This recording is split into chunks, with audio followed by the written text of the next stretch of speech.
Introduction: the howling wind at the edge of the abyss. Imagine standing precariously on a sheer cliff, the wind howling in your ears as if trying to pull you into the abyss below. The ground trembles beneath your feet, and before you lies an expanse shrouded in mist, where light and shadow intertwine in an indistinct tableau. This is not a dream. This is the moment you confront adulthood, where the carefree days of youth are swept away by the relentless storm of responsibility. The wind's howl is not just sound. It's the whisper of burdens about to weigh upon your shoulders, the expectations of family, society, and yourself. Do you dare to leap, or will you stand frozen, letting time decide for you? I once stood at such a crossroads, not on a physical cliff, but in my mind. At 22, I held an acceptance letter to a prestigious art school, but also received news of my father's serious illness. My dream of painting the stories of my life crashed against the wall of reality. My family needed money, and I was their only hope. I chose to shoulder the burden, not because I wanted to, but because I had to. From that moment, I understood that adulthood isn't marked by age. It's when you realize your freedom is bound by invisible chains, and you must learn to walk despite their tightening grip. The invisible chains of adulthood. Responsibility is a suit of cold iron armor. It shields you from wounds, but also suffocates you beneath its crushing weight. As children, we dream of the day we'll be free, captains of our own destinies. But when that day arrives, we realize that freedom comes with a heavy price. You're no longer permitted to stumble, to show vulnerability, and sometimes to dream. These invisible chains aren't tangible. They're the mornings you wake with a heavy heart, the sleepless nights filled with worry, the times you nod in agreement when your soul wants to scream in defiance. Consider Lynn, a girl I once knew. At 20, she had to drop out of school to care for her mother after a stroke. Her father had abandoned them years before, and her little brother was too young to grasp the gravity of their situation. Lynn had no luxury of tears. She worked at a grocery store by day, then returned home to cook, clean, and meticulously manage her mother's medication schedule. Once, I saw her sitting blankly on the porch, holding a beloved literature book that now served only as a relic of her lost freedom. "I don't regret it," she told me, but her eyes told a different story. That's the burden of adulthood. It doesn't ask if you're ready. It simply arrives and demands that you stand tall, building from empty hands. Life isn't a fair game. Some are dealt a hand full of aces, wealthy families, good education, and open doors. Others receive only tattered cards, with nothing but their bare hands and an unyielding will. They have no safety net, no guiding light. Everything they achieve is wrested from the darkness of uncertainty, step by painstaking step. I once met Ali, a Syrian refugee. He stepped onto Vietnamese soil with nothing but a worn-out backpack and a handful of broken English phrases. In his homeland, he had been an engineer, but the ravages of war had robbed him of everything: family, home, and even his sense of self. In this new land, he began anew, scrubbing dishes in a modest restaurant, painstakingly learning Vietnamese from scraps of paper he scribbled on, and meticulously saving every coin to support his orphan niece back home.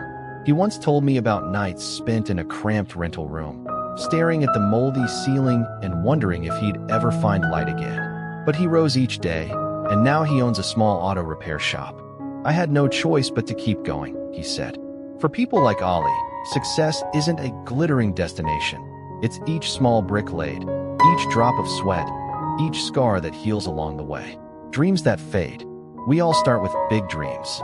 A child, with crayons in hand, convinced they'll grow up to be a renowned artist. A teenager, strumming a guitar in the solitude of their room, envisioning a future on a dazzling stage. But life has a way of intruding, laden with bills, duties, and the chorus of voices insisting that dreams are for the naive. The artist sets aside their brush for a desk job because rent waits for no one.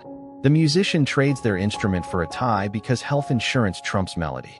Dreams don't die outright.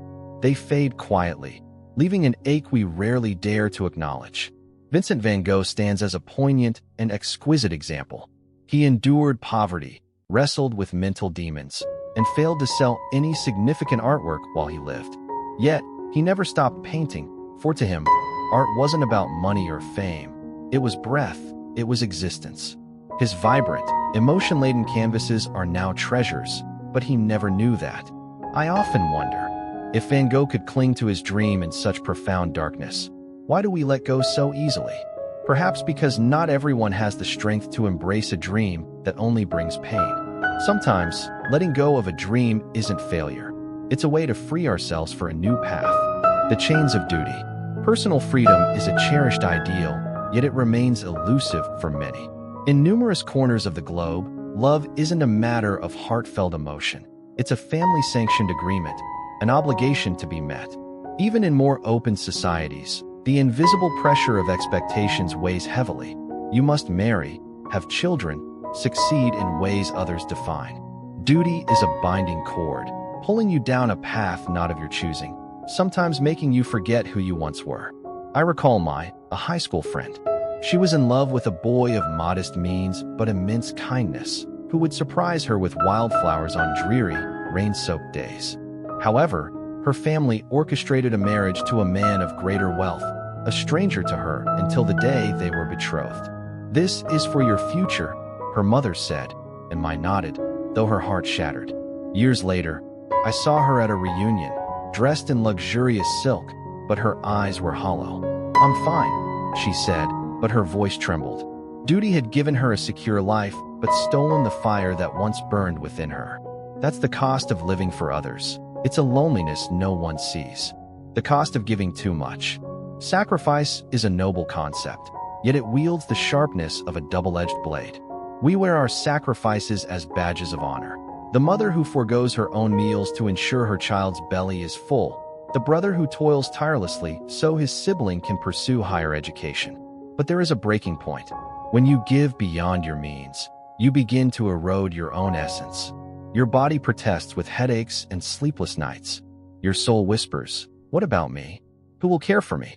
But we often ignore it, believing that sacrifice is duty, is love. I think of Mrs. Lawn, my neighbor. She cared for her paralyzed husband for 15 years without complaint. But one day, she collapsed from exhaustion, and when she awoke, she wept. "I don't know who I am anymore." Sacrifice is noble, but if you don't know when to stop, it will consume you. We must learn to love others without losing ourselves. It's not selfishness, it's balance for survival. The slow dance of letting go. Letting go is a voyage, not an instantaneous act.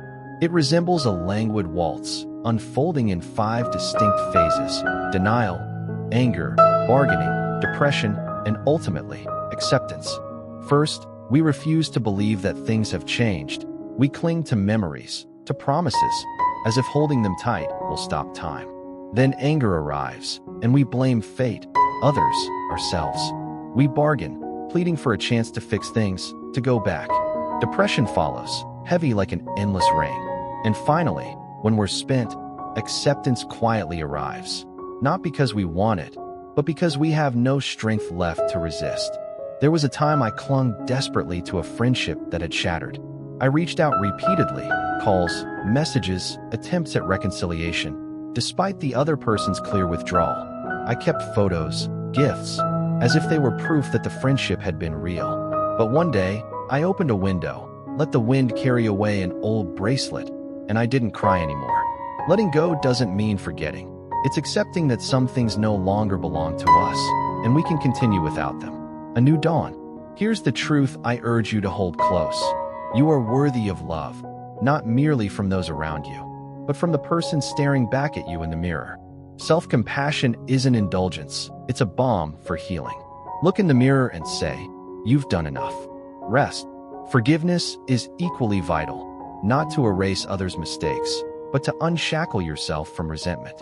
And impermanence is the ultimate truth. Nothing lasts forever, not even pain. Try sitting in stillness for 10 minutes, focusing on your breath, allowing thoughts to drift by like clouds in the sky. Or write down what you wish to release, fears, regrets, and burn the paper. These small acts don't change the past, but they open doors to the future. Dawn doesn't come all at once. It arrives gradually, ray by ray, until you realize the darkness has lifted. The road ahead. Allow me to introduce Min, a man whose path crossed mine during a journey. He was raised in an impoverished village, where the height of ambition was simply securing daily sustenance. His heart yearned to be a writer, yet circumstance bound him to the grueling life of a construction worker, all to provide for his loved ones. Years passed, and he buried his dream under the weight of exhaustion. But one afternoon, he picked up a pen and began writing during brief breaks. Now he's published a book, not for fame, but to remind himself that he's still alive. "I can't change the past," he said, "but I can choose today. Therefore, I extend this invitation. Release the burdens that anchor you, not because they lack significance, but because you are worthy of a lighter, unencumbered existence. Don't wait for those who've left. Don't cling to moments that have passed. This life is yours, and if you don't live it for yourself, who will?"